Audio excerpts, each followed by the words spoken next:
दोस्तों, एक बार फिर से आपका स्वागत है फिजिकल और मेंटल ज्ञान में। आज हम इसमें चर्चा करेंगे शारीरिक शिक्षा के उद्देश्य, जिसमें सबसे पहले आता है शारीरिक विकास।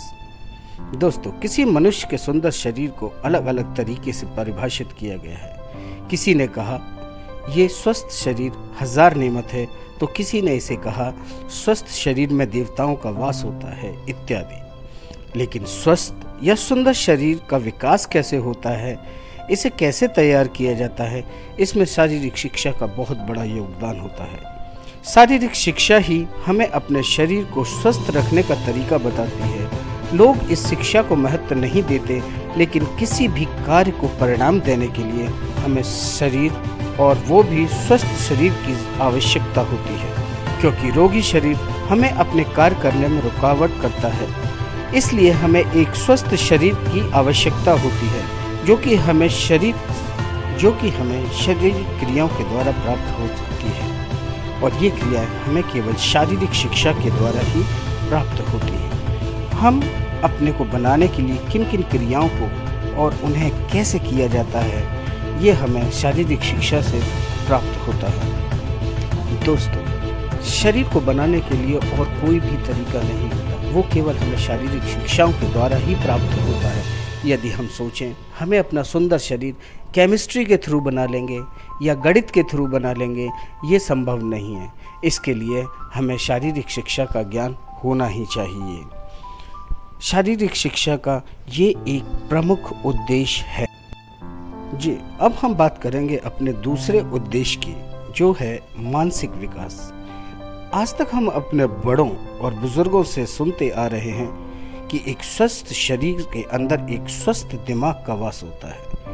जी हाँ, ये बिल्कुल सही बात है। क्या कभी आपने किसी खिलाड़ी को यह कहते सुना है कि आज मैं खेल के मैदान में हारूंगा, या सामने वाले मजबूत प्रतिद्वंदी को देखने के बाद खेल से पहले वह मैदान छोड़ के भाग जाता है? शायद नहीं, बल्कि आप खिलाड़ी को यही कहते सुन पाएंगे कि जो होगी देखी जाएगी, हारेंगे तो क्या, पर खेल कर 2 लोग खेलेंगे तो एक तो हारेगा इत्यादि। इसलिए खिलाड़ियों के अंदर आत्महत्या के मामले भी बहुत कम देखने को मिलते हैं, क्योंकि जीतना और हारना एक तरीके का फेल और पास होता है। हम देखते हैं जबकि खिलाड़ियों की अपेक्षा सामान्य विद्यार्थी फेल होने पर, इसलिए खिलाड़ियों में आत्महत्या के मामले भी बहुत कम देखने को मिलते हैं, क्योंकि जीतना और हारना एक तरीके का फेल और पास होता है।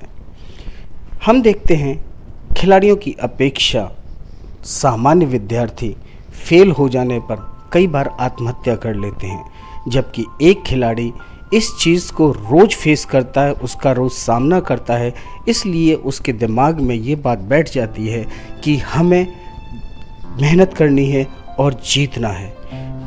दोस्तों, खिलाड़ियों का जीवन एक इस प्रकार का जीवन होता है जिसके अंदर नकारात्मकता बिल्कुल नहीं होती। नकारात्मकता मतलब नेगेटिव, यहाँ पर केवल पॉजिटिव सोचा जाता है।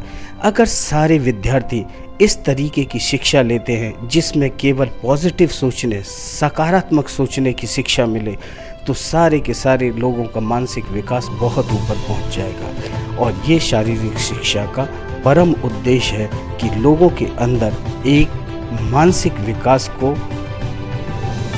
पैदा किया जाए। तो दोस्तों, अगर हमको अपने पूरे देश को मानसिक रूप से मजबूत बनाना है, तो उसके लिए हमें शारीरिक शिक्षा को अपनाना पड़ेगा। शारीरिक शिक्षा ही एक ऐसा जरिया है जो हमारे देश के हर एक नागरिक को मानसिक रूप से मजबूत बना सकती है। तो साथियों, अगले 2 उद्देश्य हम अगली बार, और उद्देश्यों पर चर्चा हम अगली बार करेंगे। धन्यवाद।